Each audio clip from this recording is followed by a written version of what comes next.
Welcome to my tutorial of Double Dragon for the Commodore 64. Now this is a pretty shitty fucking game, so be prepared for that.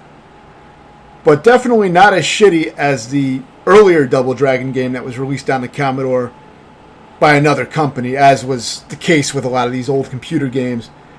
Lately I've been fucking around with some Commodore games, some older computer games, just for some more variety. You know, I have been always looking for new victims, fresh victims to kill on the kill list, games beaten list. I'm always trying to build it up.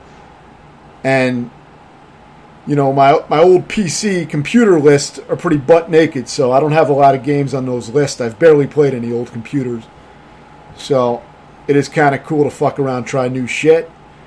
And when I see a game that I feel like, you know, beaten, even if it's kind of bullshitty, I may be willing to put up with the bullshit if I think, you know, that I'll be interested enough to continue playing it and dealing with the bullshit. Because sometimes I'm greedy and I just want those kills. So this was one of those cases. Not a good fucking game at all, but I have beaten, I would say probably most of the console ports of the first Double Dragon game, as well as did a 1cc run on the arcade, which I have a tutorial for on the channel. But yeah, this game is shitty. Really bad hit detection. And, you know, you can see that at my elbow attack, there's a big gap between me and the enemy goes flying. So you can already see how bad the hit detection is. So, you know, that's going to be the theme of the game, the bad fucking hit detection game. Pretty much the whole game. Now you can choose between either music or sound effects. I assume that the sound effects fucking suck. So the music was at least somewhat entertaining to me, though my good friend Cool Hand Mike said that the music was complete shit. So, I mean, I could see either argument, really. I mean, I found it kind of entertaining, but yeah, it's not very good. But, you know, it's decent for the Commodore. It's a decent rendition of the Double Dragon soundtrack. It didn't irritate me. I thought it was kind of catchy, kind of decent. But, you know, I like those are some of my favorite soundtrack for a game, Double Dragon. I mean, I fucking love the series. But, yeah, I'm going to have plenty of time to explain the technique because it's pretty much the same shit for 30 minutes with some slight alterations. So there's going to be plenty of time that I have to fill in this tutorial. You know, a lot of dead space otherwise. So I'll talk about my thoughts on the game and shit like that. So for the abobos, you always want to do kicks. And the way I was doing it at first is I was taking them down with 2 kicks. What I try to do is space it so that I first kick their fist, where the end of my foot is at their fist, and then the second kick hits them and knocks them back. Now, if they go into that punching flurry, just get the fuck out of there and reset and let them come to you again. So keep that in mind. Now, as I got better at the spacing, I was only doing single kicks. And I didn't quite have it down at this point. But a little later in the game, you'll see me taking them out with single kicks instead of doing the double kick method. But if you're having trouble with the spacing like I initially was, do the double kick method, where you kick first where the end of your foot is at about fist range, and then the second kick should hit them. So just do that. Now it's up and fire button. There's only one button on these games. Now, of course, this was actually a 2-button game, but the second button is jump. And it's on the fucking keyboard, so you can imagine that that's kind of awkward if you have to do platforming. But luckily, there's only one part in the game where you have to jump a gap. So for that, you're going to have to put your hand on the keyboard for a moment and jump that way. It's not, you know, it's not the best feeling type of thing to do, but it works. It's an easy jump as long as you. I'll explain how I did it. That way you don't fall in the hole. You just got to do it carefully. So yeah, my strategy is to only use elbows for all the regular enemies in the game, and kicks for the abobos, and that's it for attacks. I don't pick up any weapons. I don't deal with any of that bullshit. Now, maybe the weapons are decent. I've seen some videos where people use the bat, but I think they were just trying to play so it was less, you know, more entertaining to watch.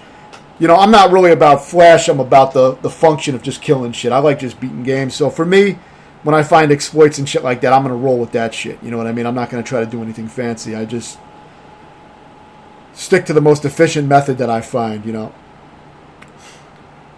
There is a technique to the elbowing, which that's what I'm going to mostly be getting into, because that's mostly what you're going to be doing if you follow my strategy. So the idea with the elbows Obviously, as I mentioned, there's a gap even when you hit the enemy with your elbow. Like, if you elbow the guy and the elbow lands directly on his body, there's a good chance that the guy's not even going to get hit. That's how bad the hit detection is. So don't go with logic. Fuck logic. This is a Commodore 64 game, so, you don't need any fucking logic.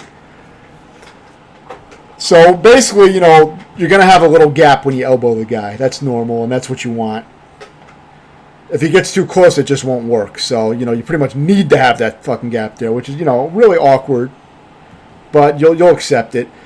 Whenever there's a pit like this, you have the benefit of being able to, of course, elbow the guys into the pit, because anytime you get hit in this game, you have about 9 lives to beat the game. There's a few continues. But anytime you get hit in this game, you go flying pretty much.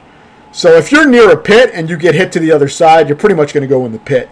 So expect that. On the flip side, though, you can use the pits to your advantage to take out guys faster when they're available. But you can also get knocked in them very, very easily. So yeah, try to take this guy out here in the pit. For these other two guys, just try to keep them on your left side, and they're easy enough to deal with. 2 elbows take out these green pants guys. So, within 4 elbows, you'll take out both guys. And whenever one comes on the right side, try to knock them into the pit. As so. Now, sometimes the screen locks and you cannot use the pit even though it is visible on screen, and you should be able to use it. But there are invisible walls where you can't go any farther, and if you don't expect them, they can get you pinned against the wall and guys can beat the shit out of you. So you got to be careful with that. See, now you would think you could go back down to the pit and elbow these guys in the pit on the left side. It doesn't work. That's why I'm not even trying to do it. You'll see there's an invisible wall right where that line is. On that girder, so that's why I can't go any farther than that. I'm pretty much cornered against this wall right now, even though it looks like I should be able to move. So yeah, keep that in mind. One of the biggest dangers in this game is getting knocked into the pits, strangely enough, because you can be pretty far from the pit and you'll go flying across the fucking screen. You can also elbow guys 2 at a time, which is also very good whenever you can do that. You'll get that extra damage. And the sooner you can take out guys, the better. There's usually only 2 enemies on screen at any single time, but as soon as one dies, a lot of times the next guy spawns in. And it's always the same enemy order, you know what I mean? There is no variety. I mean, it's the same order. They're always going to come out at the same order. And you'll see guys have different colored uniforms and shit. Like, these yellow guys are much harder than the green pants guys, because for one, they usually take a shit ton of hits. And secondly, they're very aggressive with either swinging the bat or jump kicking you very aggressively. So, now, the green guys are very fast. They latch onto your side very fast, and they are very aggressive. They're some of the harder enemies in the game. Maybe the hardest enemy in the game. With the green guys, you really want to wait till they lock onto the side of you. You'll get a feel for the distance and the range. When they kind of lock into the side of you is when you want to elbow. And it's hard to explain, but after you see me do it enough, I think you're going to get a feel for it just by watching this, if you sit through the whole fucking video. But, you'll get the idea after a while, and when you play it, you'll understand. Now, trying to walk past those green guys is nearly impossible when they're standing. And the reason for that is because they home in on your movement almost exactly, and they move much faster than you do. So, normally I would say try to walk past the enemies and get it so that you have 2 enemies on either side of you. The thing you mainly want to avoid in this game is getting sandwiched. You never want to be in the middle of 2 guys. That's the worst scenario to be in. Now, if you're good with the elbows and accurate, you can continuously elbow guys even when you're in the middle. But they're going to always be on either side of you until one of them dies. So it's very dangerous, and they can really fuck you up. Here you can utilize these pits as well. It doesn't look like a pit, but see, when they go on that side of that pavement over there, it looks like a brown dirt road or something, but it's not. It's supposed to be like the edge of something, I guess. So when they touch that, they will die from that. So keep that in mind. Utilize that. Now, here I was inching the screen, but there's no more enemies left. I still didn't have the game completely memorized. Now, this game took me something like an hour and 40 minutes to beat. I almost beat it maybe within an hour or so, but I fucked up on the last boss, which looks like a regular guy, but just takes 17 elbows to defeat. Very odd. But yeah, you'll see it. There is no Machine Gun Willie at the end of this game. It's just a regular enemy that takes 17 elbows to kill. There's no traps in the final stage. It's pretty fucking bare bones. Not that I enjoyed the traps in the game. Those were bullshit in the arcade version. But, you know, the variety in this game is a lot worse than the arcade game. I guess the only thing this has really in common with the arcade game is abusing elbows is the way to beat this game. And take the less damage. So, it does have that in common. but it's a very bad game. I mean, if you try to do regular moves and shit like that, you're probably going to get fucked up. Though, to be honest with you, I saw a playthrough of this game first, and by the Mexican Runner, great channel that usually shows the trial and error process of actually beating games, which I really enjoy watching. And in that video, I saw that he abused the elbows, and I saw that the kicks worked on the elbows. So that's what I went from. You know, I went for that from the beginning, and I think I would have figured that out on my own anyway. But I did watch the video first, so I saved a little trial and error there, just as you're going to save some time by watching this video, and it probably won't take you. You'll probably beat it faster than I did. Though it really depends. I mean, it's still. As easy as it is in theory, it does take a decent amount of skill to pull off because, see, these guys, you really have to elbow them at the right time as they lock into your side. And the way I usually did it was there's a split second where it seems like they kind of lock into your side. And that's when I do the elbow. And if you're managing them on either side, you have to really be able to take out each one faster. This is what happens. You get knocked around and take tons of damage. Now, another part of the elbowing, to add a little bit more depth to the elbowing. Now, this guy should just kick, like I said. Eventually, you can do it in a single kick when you get it done. But if they start going crazy with the punch combo, just get out of there and reset their position, like you see me doing. And that's all there is to these guys. I'll never have to explain a strategy on these guys again. See, now I got it down to a single kick. So to go in a little bit more in depth with the elbow strategy, there's a little bit more to it than elbowing the guys when they kind of click into your side. There's a certain, when I say click, I'm mainly, it's kind of like in my head that they click into place, but I don't think they necessarily really do that. But there's a certain kind of gap that they leave. They get right within that elbow range, and once you know that range, you can start busting them out. And you can even manage, having one on either side, the green guys on either side, who are the fastest guys in the game. When you have two green guys, it's the hardest when there's one on either side. Now, it would be nice to knock one of them down and walk past them, but they get up very fast, too. So, a lot of times you're kind of fucked. You just have to fight while being in the center, and you just have to manage it the best you can. And you see, I'm doing pretty well here. Sometimes I get in a good rhythm with it, but a lot of times, one of them will get me, and then the other guy takes advantage of it, and they'll just beat the shit out of you. So, you got to be careful. But, yeah, another strategy with my elbowing is hit-and-run elbowing. So, if you notice, With the yellow guys and the green guys, what I will usually do, the guys with the green pants are really easy. You usually don't have to do that as much, but the later guys with the green pants actually get more aggressive, and then I do end up starting to use it later in the game. But what I'm mainly doing is hit and run elbow tactics. So what I do is I elbow, but if I see the guy jump up in the air, I move, because that's how you get jump kicked if you don't move. So you got to be ready to move either up or down when you see that jump kick. So just be ready for that. If you see the guy jump, immediately start moving up or down to get away from it. And then go back and resume elbowing them again. You want the enemies to come to you as you see me doing. You don't want to try to really aggressively approach the enemies. Now, if you get good with that strategy where you're good playing like that, go for it. But with my strategy, I mainly wait for enemies to come to me. I don't really try to chase enemies down. And and the worst case scenario for me is when I have an enemy on either side of me. Those are the hardest situations to deal with. And some of the pits can be hard to deal with if I'm not far away from a pit.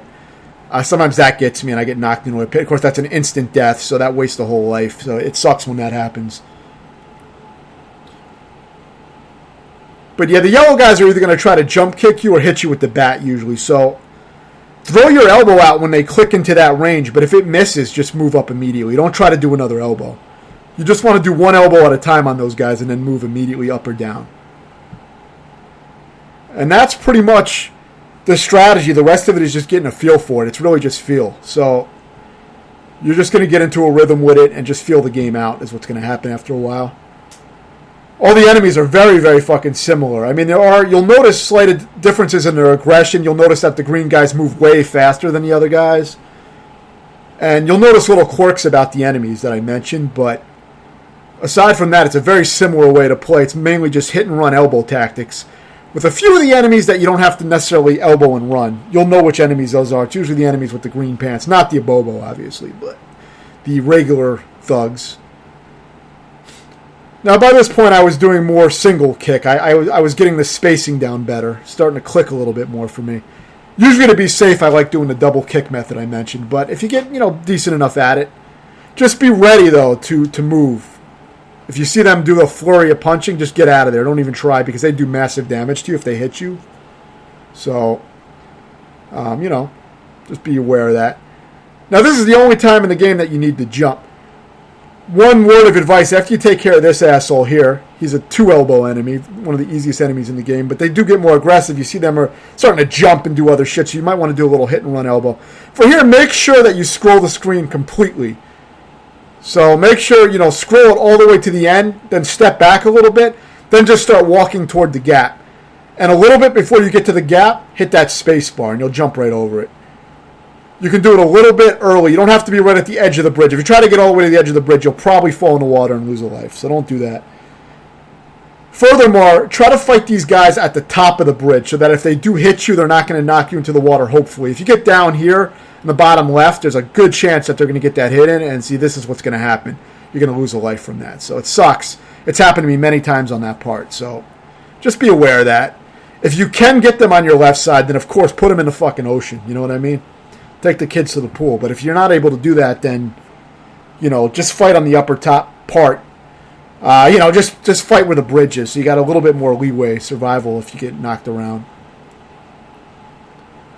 Now, the reason that I was, doing multiple jumps and testing the spacebar out before I actually jumped the gap was because I have a wireless keyboard, and it's awesome overall, but it goes to sleep every 10 or 15 minutes, and when you press a key, it's not going to react until you press it the second time.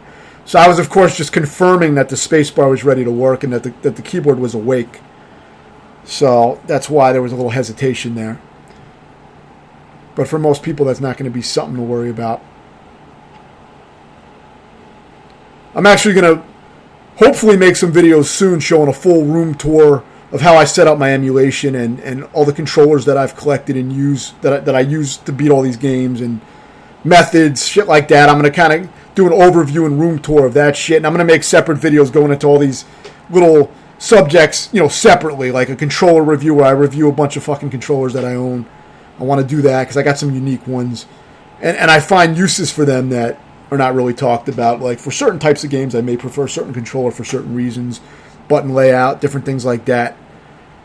And I don't simply use the controller that goes with the system, you know what I mean? I use all kinds of shit, and I really enjoy using different controllers for, to get an advantage on different games. I feel like sometimes the button layout just suits me so much better for a certain game, the way the buttons are laid out on a certain controller. Things like that. There's a lot of details I can go in with that.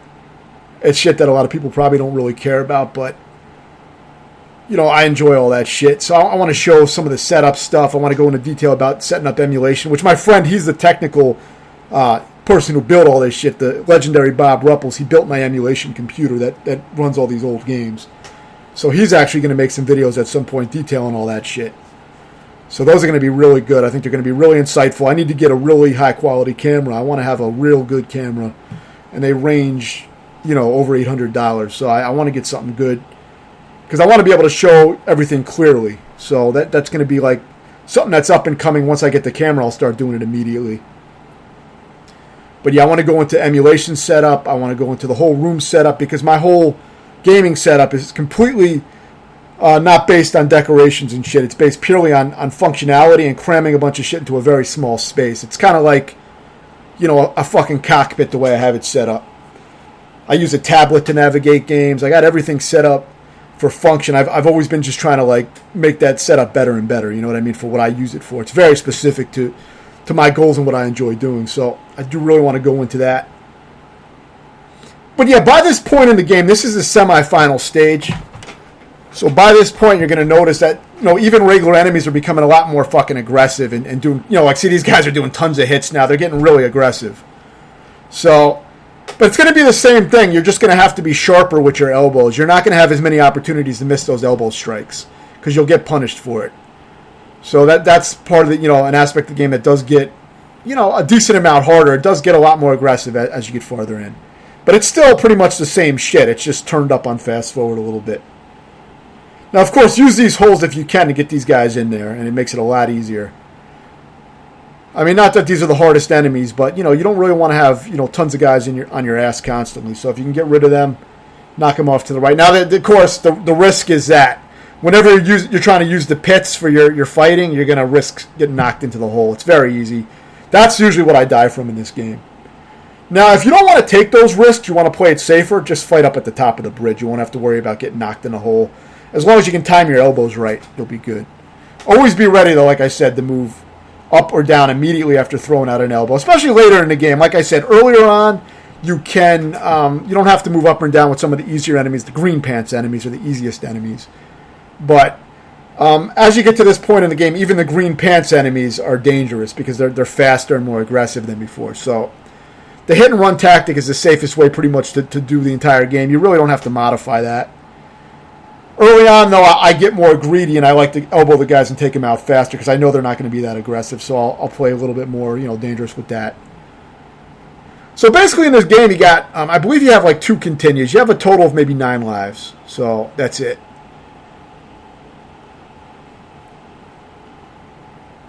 And whenever you can get 2 guys together, that's great. But you don't really want to do what I'm doing here and get stuck on you don't want to be pinned against the corner of the screen. It's never really a good idea to do that because they can really, start beating the shit out of you when you do that. And if you stay on the bottom and use that pit area, you'll kind of trap the guys on the bridge and they won't come over to you right away. So you can fight one of them at a time, as you saw me doing briefly. So that is something that you can do. Not super important.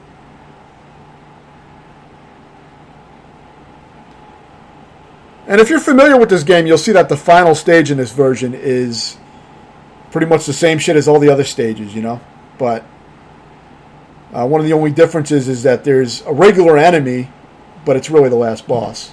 And it takes like 17 elbows. So, that's about it. There's not going to be, once you've seen the first stage, you've pretty much seen everything the game has to offer, except for the enemies becoming faster and more aggressive. But there are not really any new enemy types or anything like that. Now, given the original Double Dragon really didn't have a ton of enemy types, right? It had palette swaps where the enemy looked different, but it was the same thing. It maybe only had maybe 3 different types of enemies. But I don't know, it still felt like a lot more variety than this. It was also a much better game. But I go over the flaws in that game in my review of the game, as well as my 1cc tutorial where I actually show how I did the 1 credit run. Which has some bullshit at the end with the traps that can instantly kill you. I got lucky on that. I haven't figured out a consistent way to do that in the arcade version without dying. I'm working on doing a 1cc of the expert mode on Double Dragon Advance for Game Boy Advance. My favorite beat 'em up of all time. I have already posted a tutorial for that on expert mode, so check that out if you like this kind of shit. And when I do complete the 1cc run eventually, I've been doing runs every once in a while, not consistently, but I keep up with it. And I just do them when I feel like making an attempt.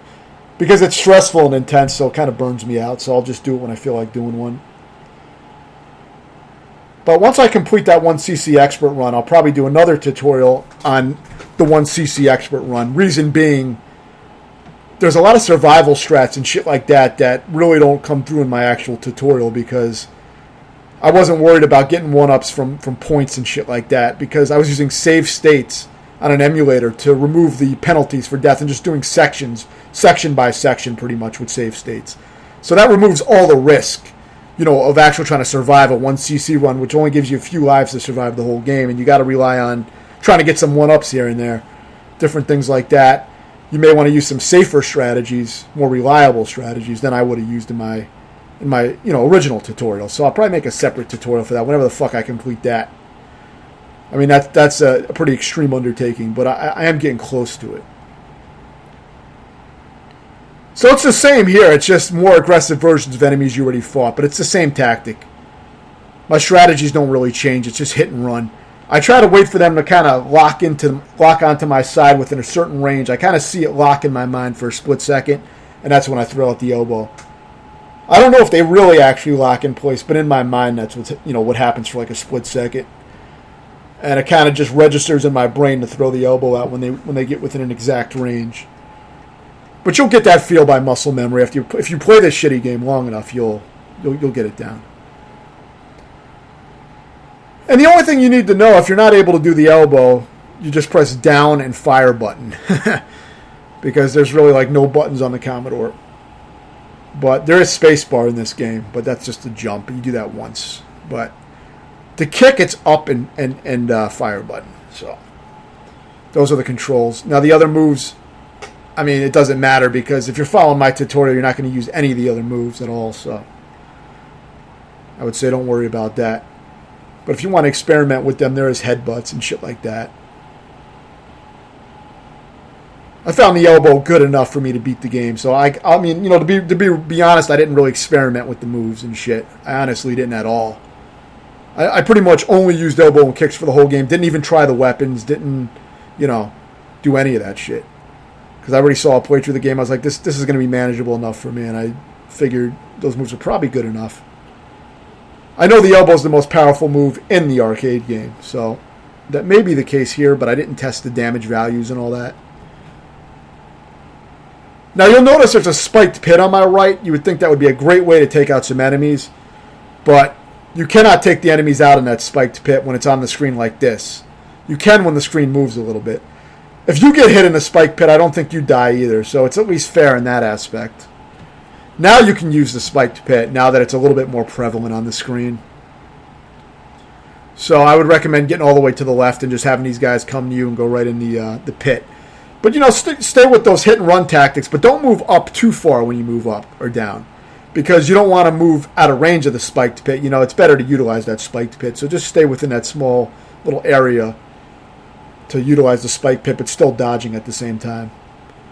You know, just smaller dodges than you might usually do, that's all. You'll notice there's no traps here except for a spike pit. But you've had pits in other levels. But there's no spears on the wall that try to spear you. There's no blocks that come out of the wall to try to hit you. None of that shit. So yeah, same shit.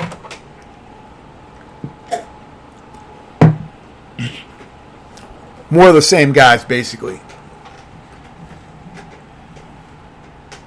And soon you're going to come up against the final boss, which I believe takes 17 elbows to kill. So if you're only using elbows, you can count them, and it should be 17 if I'm right. I believe I counted 17. So this is another hard scenario. This is the hardest scenario in the game, and it happens a few times in the game where you get two green guys, one on either side of you, and they, you know, of course, move very, very quick. They're the fastest enemies in the game, so you have to deal with this for a little while. It's kind of like a final test or something in the fucking game, you know. They try to like throw some aggressive enemies at you all in a row. But if you've gotten used to it, you can manage them when you're in the middle. You just have to be accurate with your elbows. Otherwise, they will waste a lot of life and can kill you easily. But you're probably used to that by now.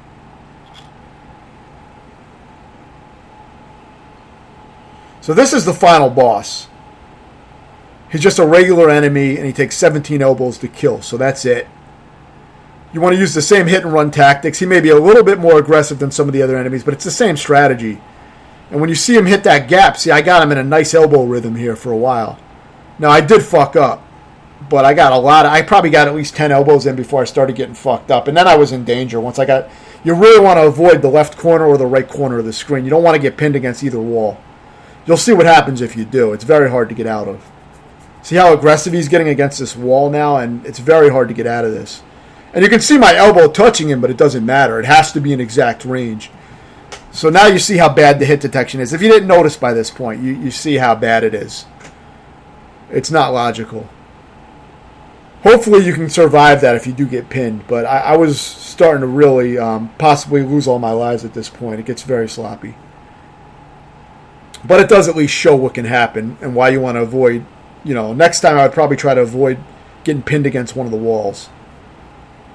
But that's it. After you do that, you get a shitty reward.